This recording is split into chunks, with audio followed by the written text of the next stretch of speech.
pessoal, tudo bem com vocês? Aqui é a professora Elisângela, professora de artes, e eu trago para vocês mais um PET. O PET dessa semana, PET 5, semana 2, é sobre histórias em quadrinhos, ok? Como de praxe, eu vou ler o texto junto com vocês, tá? E as questões, e no final do vídeo eu vou mostrar as respostas do PET da semana 1, ok? Então vamos lá? O que é história em quadrinhos? História em quadrinhos, ou HQ, é o nome dado à arte que narra histórias por meio de desenhos e textos, dispostos em sequência, normalmente na horizontal. Essas histórias possuem fundamentos básicos da narrativa: enredo, personagens, tempo, lugar e desfecho. No geral, apresentam linguagem verbal e não verbal.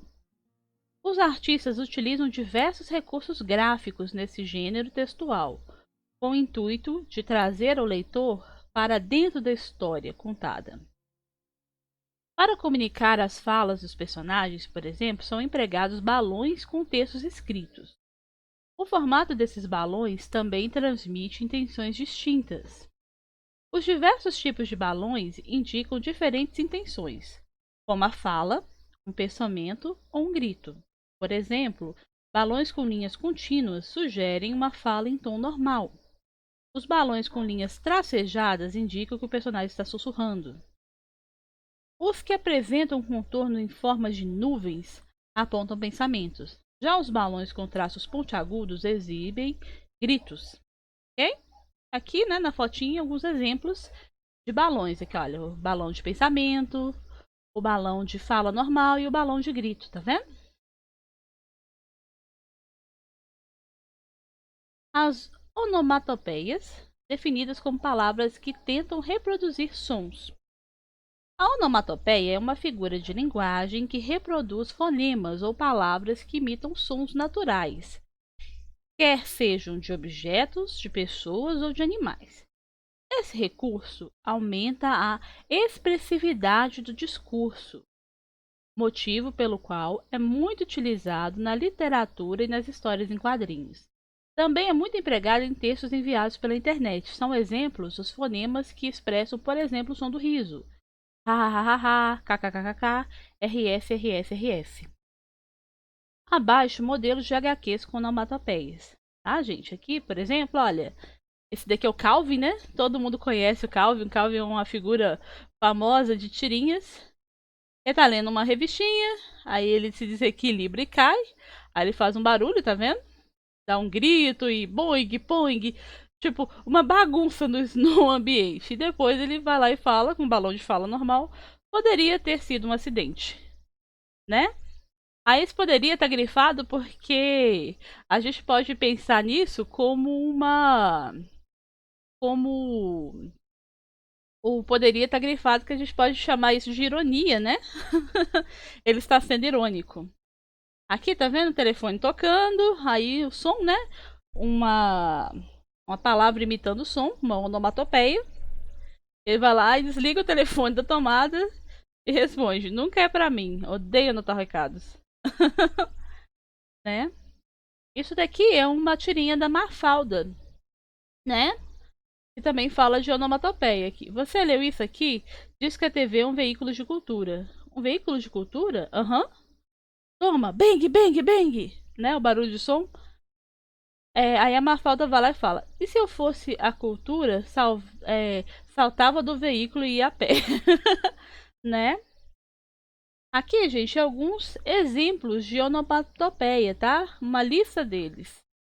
Eu não vou ler todos porque alguns têm um fonema meio difícil, mas aqui tem vários exemplos que podem ser utilizados em histórias em quadrinhos, tá? E aqui alguns modelos de onomatopeia desenhados, ok? Porque algumas onomatopeias, além de ser a palavra que representa o som, elas têm um desenho próprio. Por exemplo, o ban da bomba, né? Geralmente ele vem com palavras em vermelho, grandes, e com uma explosão atrás, né? O sock, bam, puff, que são sons que geralmente a gente usa para poder dar a intenção de barulho de soco, de tapa, também é geralmente desenhada representando isso, tá vendo? O pop, que é de uma explosão de uma pipoca, por exemplo, né? O boom da bomba, aí tem a bombinha lá e o barulho dela, né? O sopro forte, o pff, né? E por aí vai. Agora eu vou ler o segundo texto. As HQs. As histórias em quadrinhos, HQs, são um tipo de arte feita por artista com talento muito especial, pois mistura texto e desenhos de maneira única. A diversidade de formatos, de histórias e de personagens das HQs é enorme.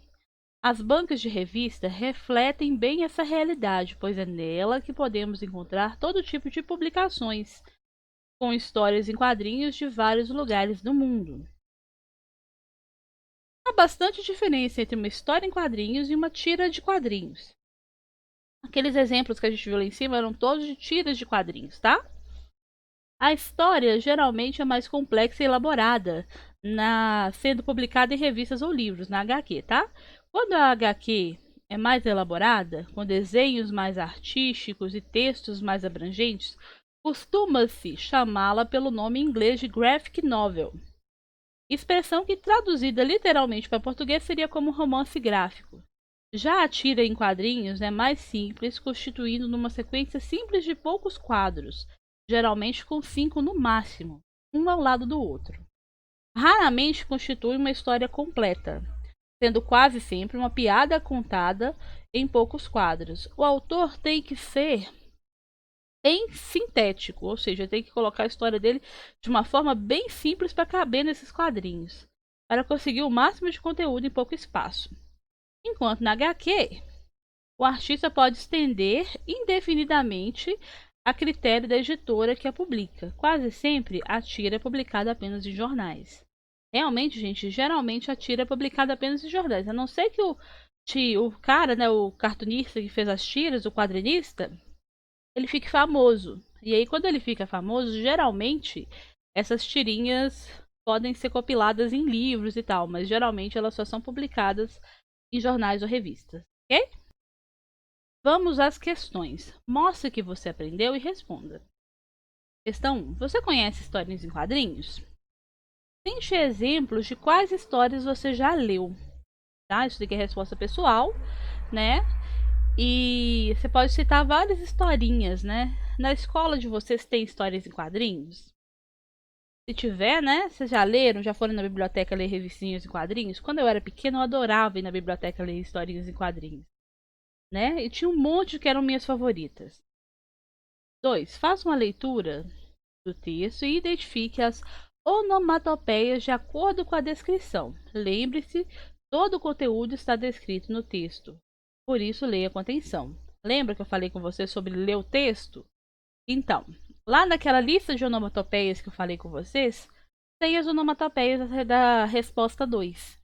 É só vocês olharem lá e responder. Cocoricó, vrum vrum, blém blém, tchbum, cash. Som de motor de carro, etc. Som de badalar dos sinos. Som de mergulho. Som de batida. Som do galo cantando. Aí vocês vão associar a coluna 1 de acordo com a coluna 2, tá bom?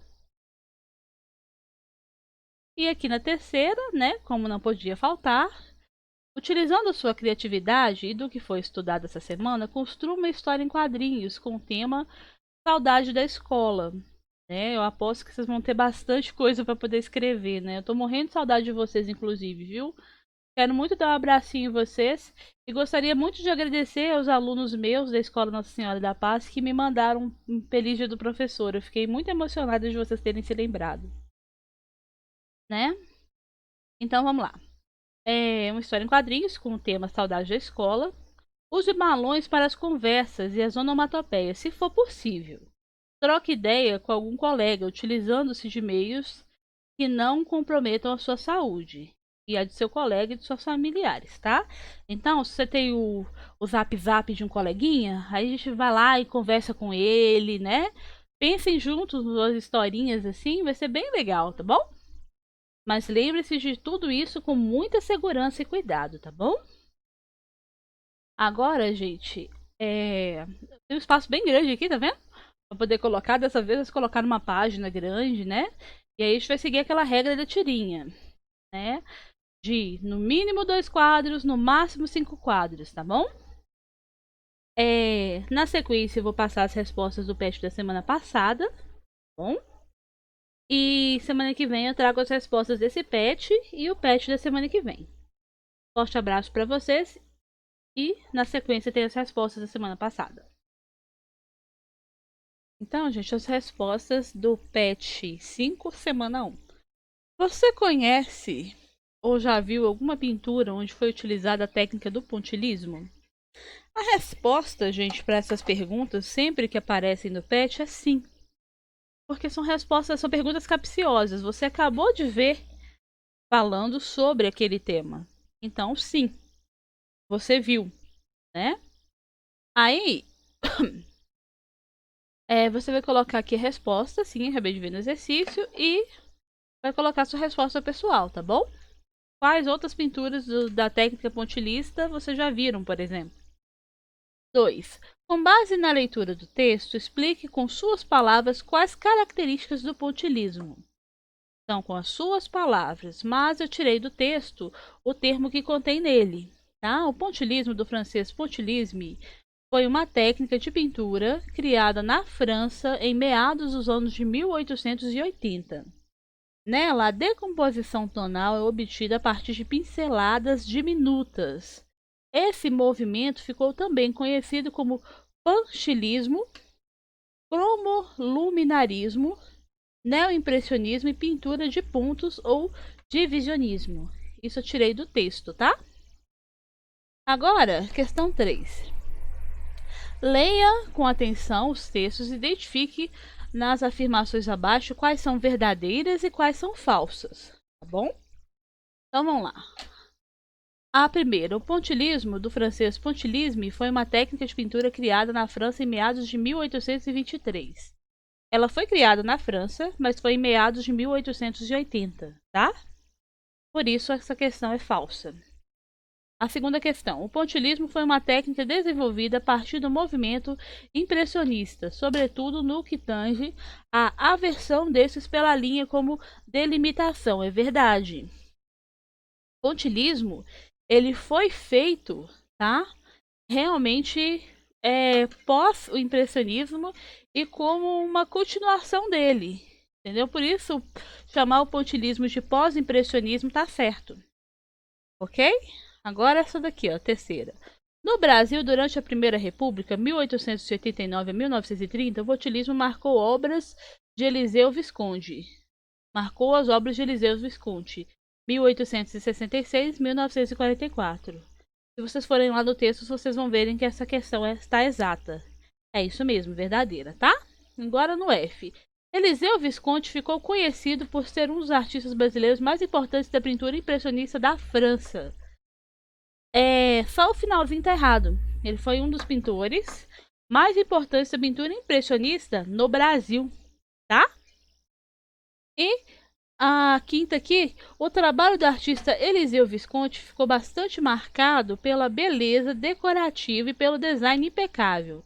Nesse período, suas obras do pontilhismo se destacaram. Foi recortado e tirado do texto essa colocação aqui, então ela está verdadeira, ok? A questão 4 era para fazer um desenho, né? Eu quero ver os desenhos bem bonitos que vocês fizeram. Até agora, pouquíssimos alunos me mandaram as respostas do PET 1, do PET 5, semana 1. Ok? Então, gente, eu tô aguardando vocês enviarem para mim. Isso vale ponto. E então eu quero que vocês me enviem, tá? Semana que vem eu trago as respostas do PET 5, semana 2.